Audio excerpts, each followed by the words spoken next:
Hey everybody, it's Chris, the Blue Collar Cicerone, getting ready to do another review for you. Today's my birthday, so this is actually going to be short and sweet and to the point. I don't actually have a whole lot of information on the beer that I'm reviewing, though I have had it before. I've never reviewed it before. The Rogue Brutal IPA, which you can see there. One day I'm going to get the camera right on this. The official brew of the Rogue Nation. I have had it before. I've never reviewed it. I have an actual Rogue pint glass that I'm going to pour it into.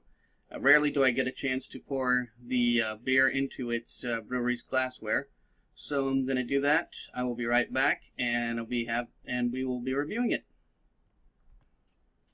So I used another Oregon brewery's opener, Ninkasi. I got this at a Ninkasi tasting. Figured since I was going to be reviewing an Oregon beer, I should use an Oregon opener. And I put my Rogue Nation Brutal IPA in a pint glass from Rogue Brewery. I want to say I got this at a tasting in Vegas, but I'm not 100%. So first off, color is amber. Amber moving its way towards orange. Lots of carbonation.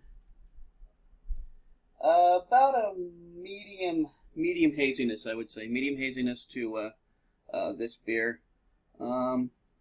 Nice creamy tan head, and as I put my nose to it, I can definitely smell the hops rising, as you're supposed to in an IPA.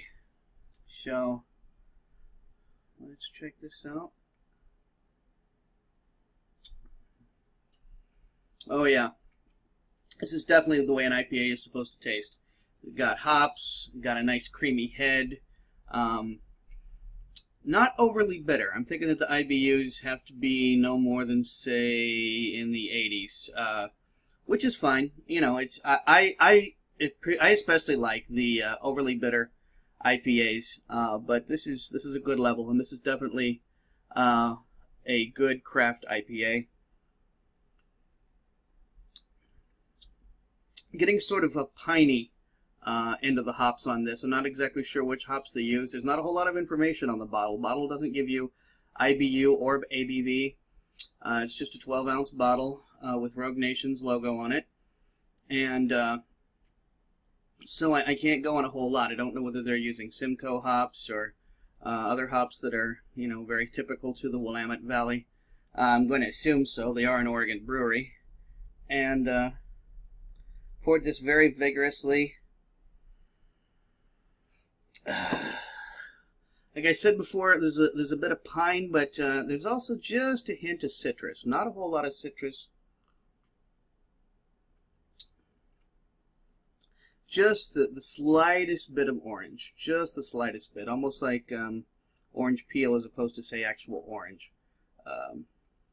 Like you get from a marmalade flavor rather than orange. A natural orange flavor, but really nice color. I love that color. That's a great color.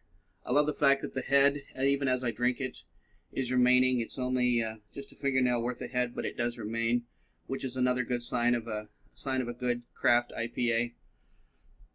There's lots of lacing legs on this. I mean, for just being a beer, it does take a minute for the suds to go all the way down, and yep. So, you know, one of the things about this this review site is that there are because there are so many IPAs out on the market right now. I think IPAs are even kind of flooding the market.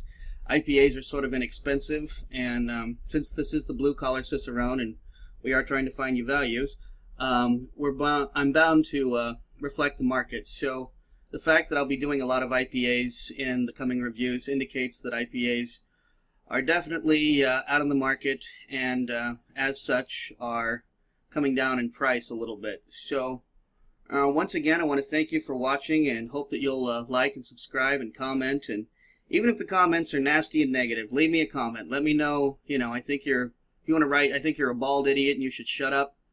Comment, by all means. I like to see it, you know, at least some participation. So until then, cheers, and thanks again.